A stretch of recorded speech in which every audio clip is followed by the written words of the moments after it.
ஒரு ஆண் அவன் படித்த கல்லூரியை ஞாபகம் வச்சுக்கிட்டு அவங்களுக்கு சொல்லி கொடுத்த ஆசிரியர்களை ஞாபகம் வச்சுக்கிட்டு அந்த ஃப்ரெண்ட்ஸ் வட்டத்தோட தன்னுடைய தொடர்பை இன்று வரை நீட்டிக்க முடிகிறது அப்படின்னு சொன்னா உடனே நம்ம எல்லாம் சொல்லுவோம் நம்ம வைஃப் எல்லாம் அந்த மாதிரி அமைஞ்சிருக்கோம் அதனால அந்த ஆணால் முடிகிறது இல்ல.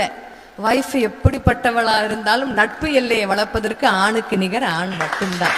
அவனால மட்டும்தான் அது முடியும். அதாவது அவன் எவ்வளவு வேலை செஞ்சான், இவன் எவ்வளவு கான்ட்ரிபியூட் பண்ணிருக்கான், அவனோட உழைப்பு எத்தனை சதவீதம், அந்த மாதிரி கணக்கை போட்டு தன்னுடைய எனர்ஜியை வேஸ்ட் பண்ணாது அந்த ஆண்களின் நட்பு வட்டம். பண்றான் பண்ணல விடுறா, நம்ம பண்றத கரெக்டா பண்ணலாமேடா. அப்ப அந்த ஆண் எப்படி இதை சாத்தியமாக்குகிறான், அவனுக்கு என்ன குணக்கூறுகள் எல்லாம் இதை சாத்தியமாக்குறதுன்னு பார்த்தா நிறைய விஷயங்கள். எதையும் பெருசுபடுத்தும் மனோபாவம் முக்கால்வாசி ஆண்களுக்கு கிடையாது. எல்லா ரீயூனியன்லயும் ஏன் ஆண்கள் மட்டுமே வயதானவர்களாகவே தெரிகிறார்கள், நம்ம மட்டும் அப்படி தெரியறதே இல்ல ஷாம்லா அப்படின்னு பேசிக்கிட்டோம். நான் சொன்ன